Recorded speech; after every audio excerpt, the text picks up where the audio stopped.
much evil might artificial intelligence unleash on the world? This week, a new government report warns the following: AI could pose an extinction-level threat, and the U.S. must intervene. A day later, a new novel about this very topic was published. 2054 is the title, predicting that in the future, one nefarious use of artificial intelligence could be political assassination. 2054 was written by my next guest, former NATO Supreme Allied Commander James Stavridis and Elliot Ackerman. They were co-authors of the New York Times bestseller 2034. At its core, the book is about the fusion of technological and biological evolution and focuses on remote gene editing. It's one of those reads where you scratch your head and you wonder, could that really happen?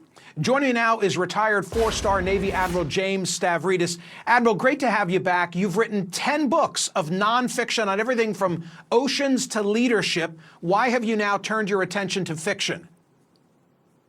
I'll give you three reasons, Michael. One is simple. It's just a bigger audience. The number of people who want to read a scholarly book about the rise of artificial intelligence is kind of a bounded community, shall we say. Whereas I'm hoping that people will pick up 2054. It's a beach read. You can get in and out of it quickly. It's character driven. So bigger audience. Number two is simply to undo those chains of nonfiction where everything has to be footnoted and perfectly accurate. Here you really get to splash some paint on the canvas about what the future might look like in the year 2054. And then third and finally, I mentioned it earlier, but people resonate and take messages from other people, characters. The characters in fiction, I think, can carry the story. That's the idea of 2054. So politically speaking, you envision a world where the extremes of the Republican and Democratic Party have united. Meanwhile, the incumbent president is from the American Dreamer, the Dreamers Party. What are you telling us with that analysis? First and foremost, that nowhere in the Constitution does it say, Article XX, that there shall be two political parties, Republican and Democrat. We didn't start with either of those. We started with Whigs and Federalists and Democrat Republicans combined. We've had a lot of political parties in this country, and I think by mid-century, it's highly, highly possible that we'll have a new kind of party. Then to the point of this new party, what we begin with in the novel, I don't think I'm giving anything away. It's in the first 25 pages. The president of this new party is unexpectedly assassinated. Who did it? How did they do it? Was remote gene editing, artificial intelligence involved? Read the book to find out, but 2054 unpackages those themes. And militarily, we worry, could these machines overtake us?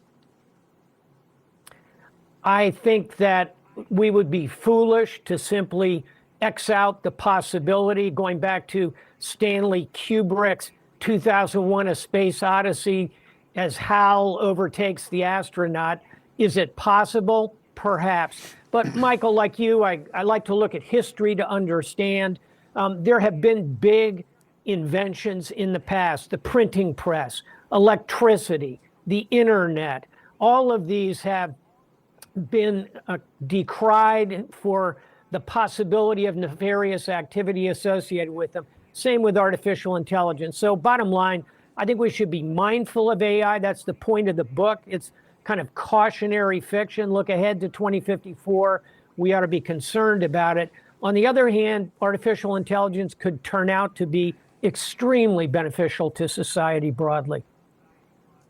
Can I say the book is terrific, and I've read them both, but one not need read 2034 to read 2054, and I found it to be a wake-up call. Congratulations, Admiral.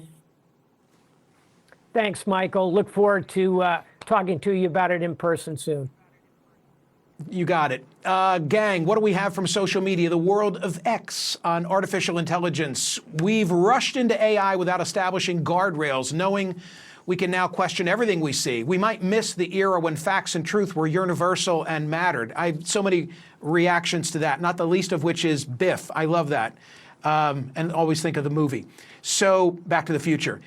The book is a wake-up call for that reason. I mean, that's exactly what the Admiral is saying with Elliot Ackerman in writing this book, that as the horse is very quickly leaving the barn, we better figure out how we're going to regulate it and keep guardrails on this process, or bad things could result from it. And as to your point, as to separating fact from fiction, there was great data released this week saying that fewer and fewer of us can separate between the two. Remember, artificial intelligence not only allows you to put somebody in a place they never were, but it also allows for what they call the buyer's dividend, when somebody can say that that which really is true, well, that wasn't me because I wasn't there that day.